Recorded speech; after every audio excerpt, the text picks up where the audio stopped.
बिस्मिल्लाहिर्रहमानिर्रहीम। लाखों दरूद पाक हज़रत मोहम्मद सल्लल्लाहु अलैहि वसल्लम और आप सल्लल्लाहु अलैहि वसल्लम की आल पर। अस्सलामु अलैकुम। मेरा नाम इफ्तिखार अहमद है और आप मेरा यूट्यूब चैनल नॉलेज देख रहे हैं। पंजाबी फ़िल्मों के मशहूर सुपरस्टार सुल्तान राही के मुतल्लिक़ सीरीज़ में आज की वीडियो का अनवान है सुल्तान राही की सालाना 30 फिल्मों की हैट्रिक। उससे पहले 1990 की बात करते हैं। 1990 में सुल्तान राही की 34 फिल्मों का रिकॉर्ड पाकिस्तानी फ़िल्म मैगज़ीन की फिल्मी डेटाबेस में मौजूद है। यानी मुसलसल दूसरे साल 30 से ज़ायद फिल्में सामने आईं, जो उनकी मकबूलियत और मसरूफियत का मुँह बोलता सबूत था। फिल्म खतरनाक 1990 सुल्तान राही की साइमा के साथ पहली फिल्म थी। इस जोड़ी ने 60 से ज़ायद फिल्मों में एक साथ कायम किया। फिल्म अल्लाह वारिस 1990 में सुल्तान राही और आलिया पर फिल्माया हुआ मसूद राना और अज़रा जहां का ये गीत बड़ा मकबूल हुआ था, ओ सजना तेरे बिना मेरा कोई ना। 1991 में मुसलसल तीसरी बार सुल्तान राही की 30 से ज़ायद फिल्में रिलीज़ हुईं।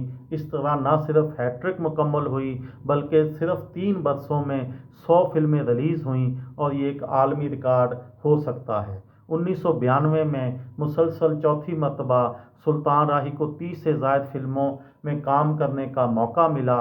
एक double version Punjabi Urdu film खूनी शोले थी, जबकि बाकी पंजाबी फिल्में थीं।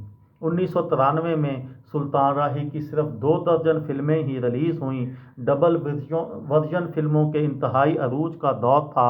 सुल्तान राही की एक फिल्म डाकू चोर सिपाही 1993 को कराची में सिर्फ चोर सिपाही के नाम से पेश किया गया, क्योंकि डाकू का किरदार सुल्तान राही ने किया था, जो कराची में सख्त नापसंद किए जाते थे। फिल्म के पोस्टर से भी सुल्तान राही को गायब कर दिया गया और ऐन मुमकिन है फिल्म में भी उनके सीन काट दिए गए हों।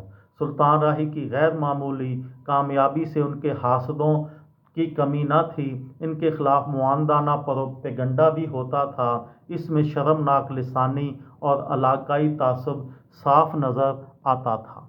1994 में एक बार फिर सुल्तान राही की 2 दर्जन फिल्में रिलीज़ हुईं। 1995 में सुल्तान राही की 1.5 दर्जन से ज़ायद फिल्में सामने आईं।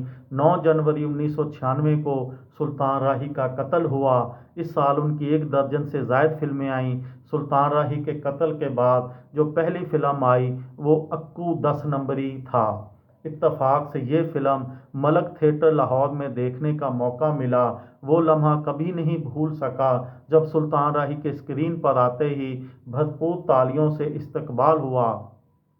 सुल्तान राही के इंतकाल के बाद मुतअद्दिद फिल्में रिलीज़ हुईं और पंजाबी फिल्मों में एक बार फिर उनसे मुतासर एक्शन फिल्मों का दौरा था।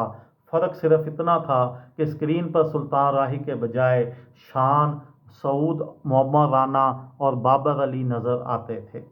सुल्तान राही का असल नाम मोहम्मद सुल्तान था।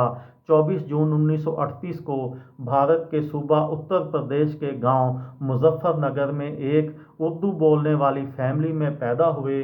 तकसीम के बाद रावलपिंडी में क़याम हुआ। अदाकारी के शौक़ में लाहौर गए, जहां 1955 में एक स्टेज ड्रामे नादर शाह दुरानी से फ़नी कैरियर का आगाज़ किया। 9 जनवरी 1996 को इस्लामाबाद से लाहौर आते हुए गुजरांवाला के करीब किसी नामालूम कातिल की गोली का निशाना बने और मौका ही पर खालिक हकीकी से जा मिले। उनकी बेवक़्त मौत से जहां पंजाबी फिल्मों का सफ़ीना डूबा, वहां फिल्म इंडस्ट्री फिर कभी वैसा अरूज ना देख पाई। ये थी मेरी आज की वीडियो। किसी दोस्त को, किसी भाई को, किसी बहन को फ़ायदा हो तो मुझे दुआओं में याद रखिएगा। दिल दिल पाकिस्तान, जान जान पाकिस्तान। अस्सलामु अलैकुम।